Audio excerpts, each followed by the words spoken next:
Welcome friends, welcome YouTube channel Shiv consultancy के YouTube channel में आप सभी दर्शकों का बहुत ही हार्दिक स्वागत है। कई दिनों पहले हमने एक वीडियो रिलीज़ किया था कि जिसमें एजीएम का प्रिपरेशन क्या करना चाहिए, कैसे करना चाहिए, उसके बारे में बताया था।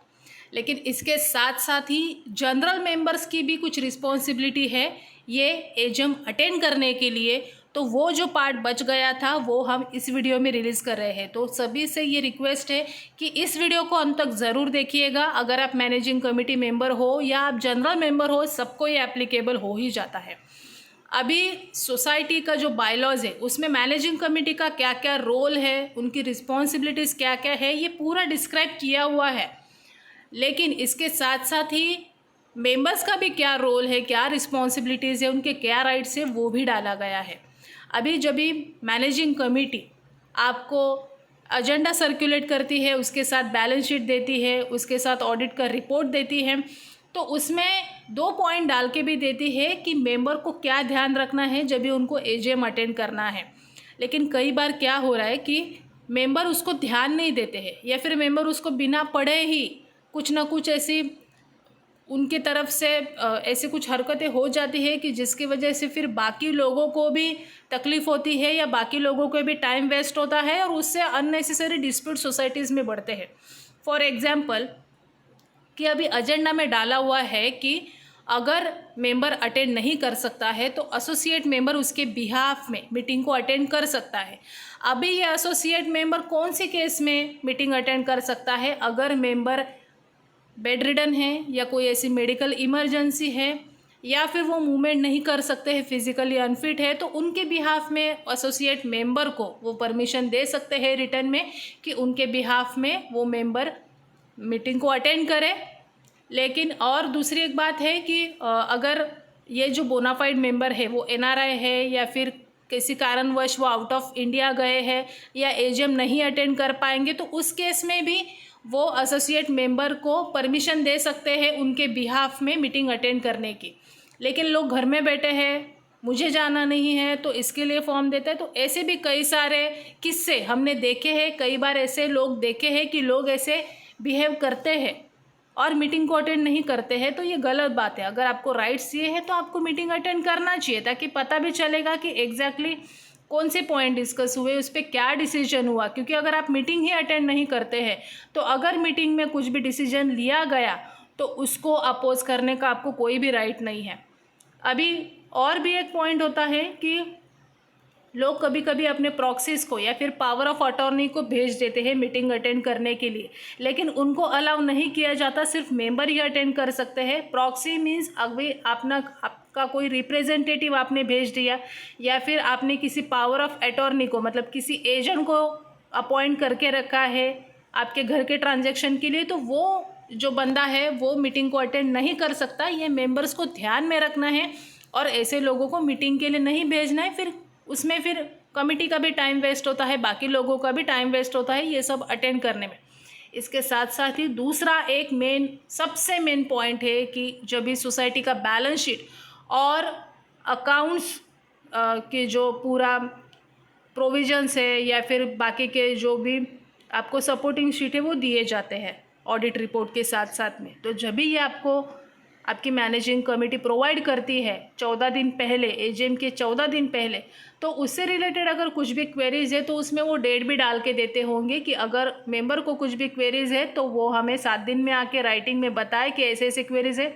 तो उस केस में मेंबर लेजर भी चेक कर सकते हैं, मेंबर जाके अकाउंट्स भी चेक कर सकते हैं, क्योंकि एज़ पर बायलॉज उनको 14 डेज ये ओपन रखना होता है। किसी का कुछ क्वेरीज़ आया है तो मेंबर्स के क्वेरीज़ को रिजॉल्व करना उनकी रिस्पॉन्सिबिलिटी है।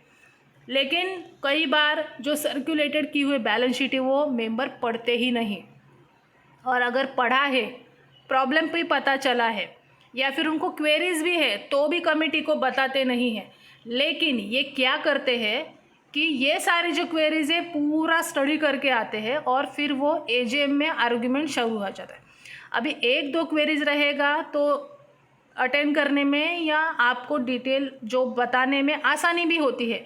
लेकिन कई बार हमने खुद भी ये फेस किया है कि जो जनरल मेंबर्स है वो पूरा पूरा बैलेंस शीट को वहाँ पे डिस्क्राइब करना चालू कर देते कि ये यहाँ पे क्यों आया, ये खर्चा यहाँ पे क्यों है, इसको आपने कैसे लगाया, फिर ये फ़ंड कहाँ पे गया। इतने सारे अगर आपको क्वेरीज़ है तो आपको पहले ही कमेटी को बताना चाहिए और फिर वो सारा जो आपको रूल्स की बताया गया है उसको फॉलो करना चाहिए।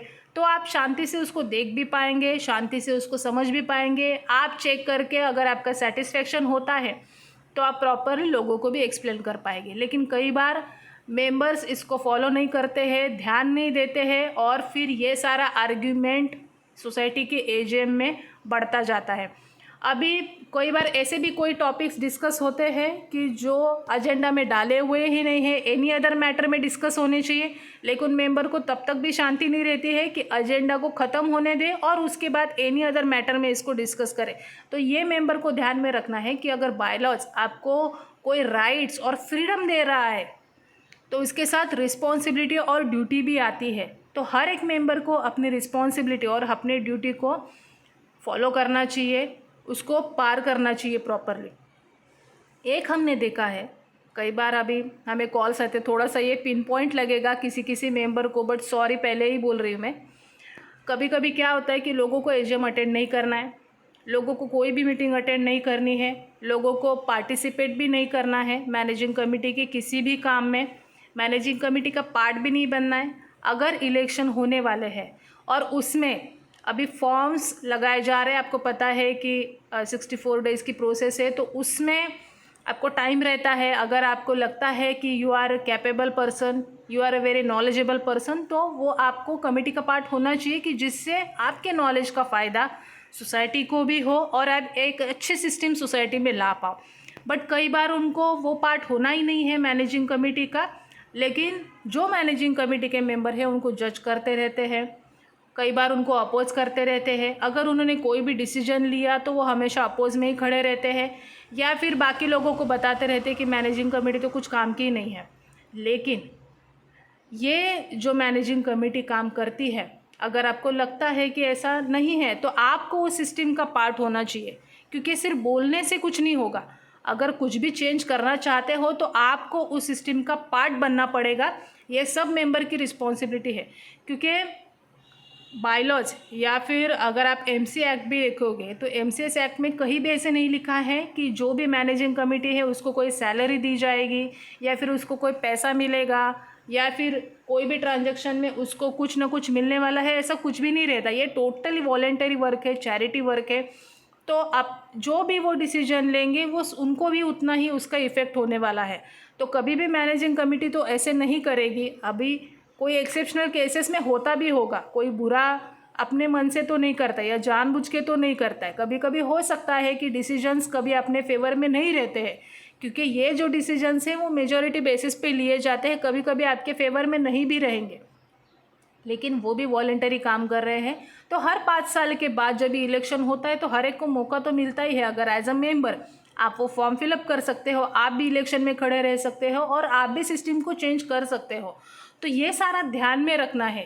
लेकिन ये बताने की यहाँ पे इसके लिए थोड़ी सी ज़रूरत पड़ी, क्योंकि देख रहे हम हमारे पास भी कई सोसाइटीज़ में है तो उसमें भी ये सारे प्रॉब्लम्स हम देख रहे हैं कि लोग नहीं समझ पाते हैं, लोगों को वो सब करना नहीं है लेकिन सिर्फ बोलना है। तो ये थोड़ी सी गलत बात है अगर आप नहीं कर रहे हो तो, क्योंकि मेंबर का अगर सपोर्ट नहीं रहेगा तो मैनेजिंग कमेटी भी कुछ काम नहीं कर पाएगी, प्रॉपर सिस्टम को इम्प्लीमेंट नहीं कर पाएगी और आपकी सोसाइटी स्मूथली फंक्शन करती रहे, सोसाइटीज़ के सारे काम अच्छे से आसानी से हो और सारी चीज़ें सुव्यवस्थित हो। उसी के लिए मैनेजिंग कमेटी को अपॉइंट किया जाता है। तो मेंबर का भी उतना ही रिस्पॉन्सिबिलिटी है कि वो रूल्स को फॉलो करे, जो भी गाइडलाइंस है उसको ये करे। अगर आपको कुछ भी प्रॉब्लम्स है या अगर आपको लगता है तो राइटिंग में बताओ, सिस्टम से जाओ, सिस्टम से जाओगे तो आपको कोई भी नहीं रोकेगा।